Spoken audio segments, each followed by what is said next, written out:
Okay, we got one. Nope, never mind. I spoke too soon. I spoke too soon.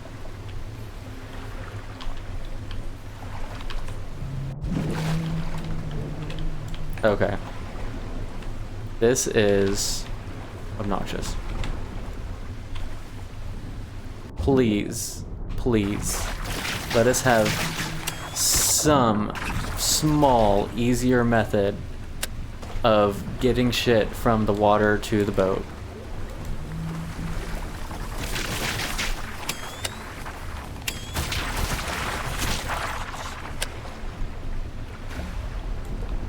Because this is... And also, why is it not grabbing them properly?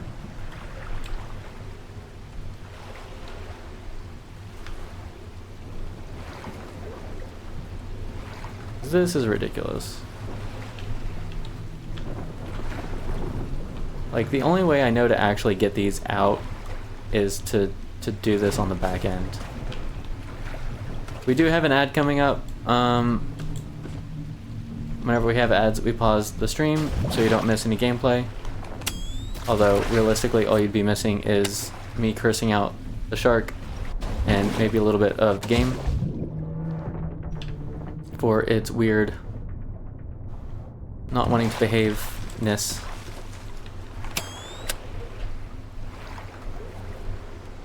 It'll take me 15 minutes just to get to these things.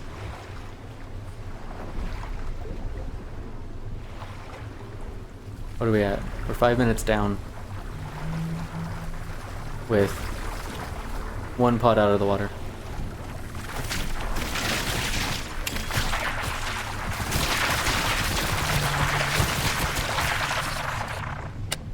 I'm gonna have to heal after this just to keep going. Nyeh. Nyeh. No, stop falling. And now it's too far away.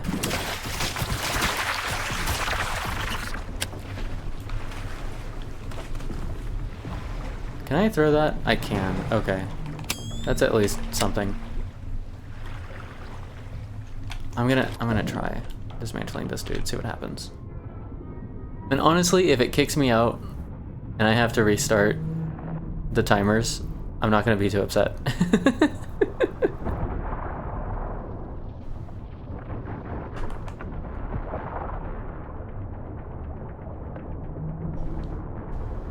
Okay. Grab me all the derpy stuff from the shark, please. While I'm here, I guess. Clear out the water. All this trash. Sharky trash. The pods! They're floating out to sea! Okay. I'm gonna go, it is an ad break, so I'm gonna go try and help Jess during ads, and I will be back.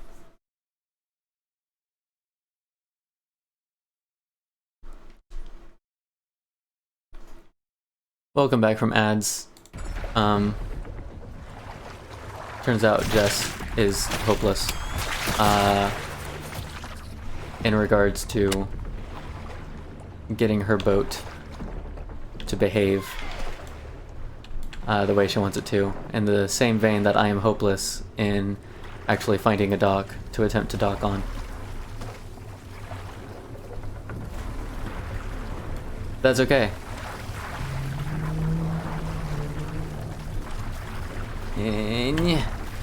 Hey, it worked. Will you guys stop biting me?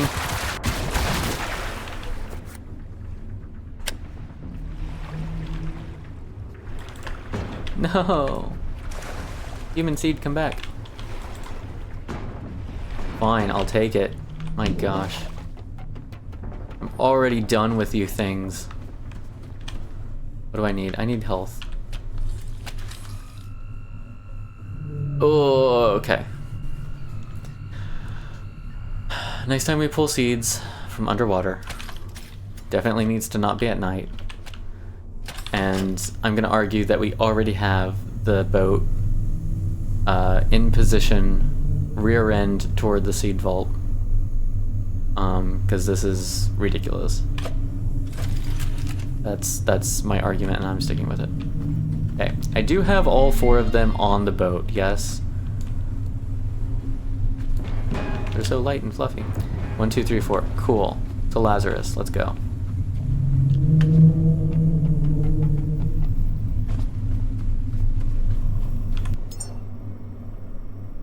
Not that one.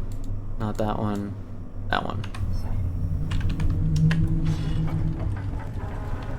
Turn it around. Turn it around. Wee.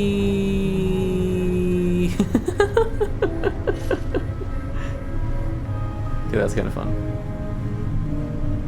And then we want to turn on our... Whoa, not again. Hey, I caught the ladder this time. We want to turn on our reactor. Make sure we have methane brewing. That sounds so bad. What do you do in your free time? I brew methane. Like, what are you talking about? Okay, give me... Whoa. Actually? No, don't give me. 'Cause I shouldn't need them. Realistically... Well, no, I might use a couple. But for right now, I'm not gonna use any or anything. For boxes and chests and such. Oh my. I do want one more back here that I took earlier. And the rest can just go chill in here for a bit.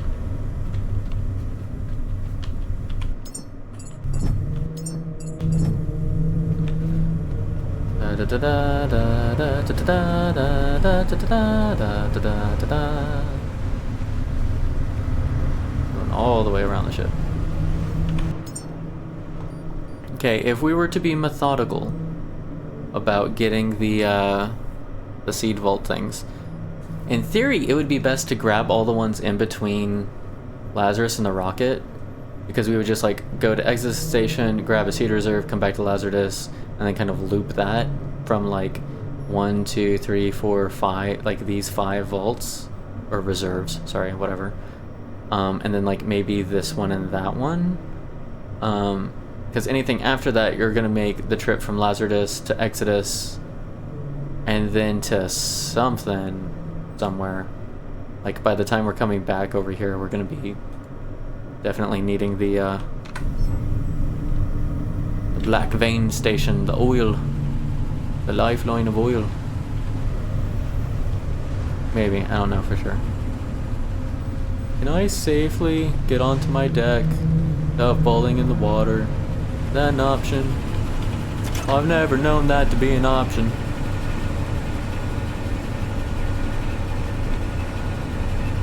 What's the best way to approach Lazarus? From the right side?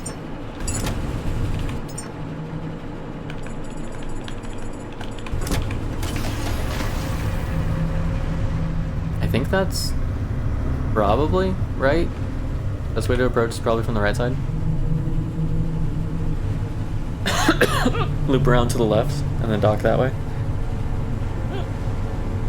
Oh.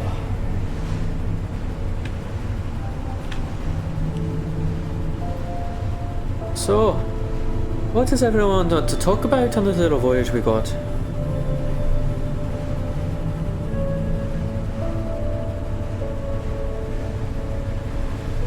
Got lots of open water. That's about it. There's nothing left to shred in this world anymore. Like, we've pretty much recycled everything. All that's left is to make humans and launch them into the stratosphere. And beyond. What do we even do?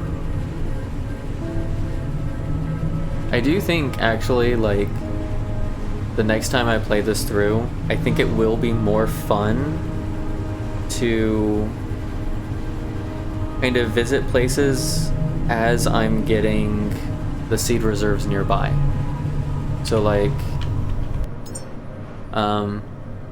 unlock all the things I need to unlock, like do the launch and stuff, do the missions essentially, unlock the seed reserves. So then at some point I'm gonna go over this area, grab a seed reserve, come back, do a launch.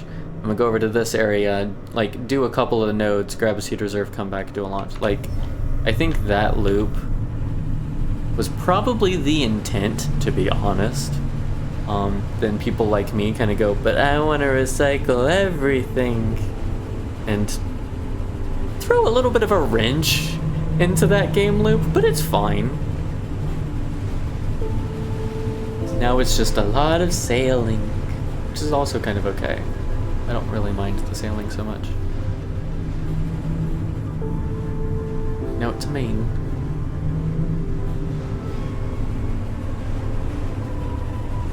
And at some point, Prometheus still has a few, I think, pods. We're putting the save on another save one, by the way, because the one pod we have in there is going to need to become human before we can salvage one of these. Did the one guy ever find the end of the world? I don't know. I wasn't there for the rest of that stream and I didn't follow up. But he definitely got to a really chunky place where the game didn't want to do much loading anymore. Ladies and gentlemen, we have successfully crashed the game. That is all for today. Thank you for playing with us. I hope you enjoyed your time. And I hope to see you again in the future.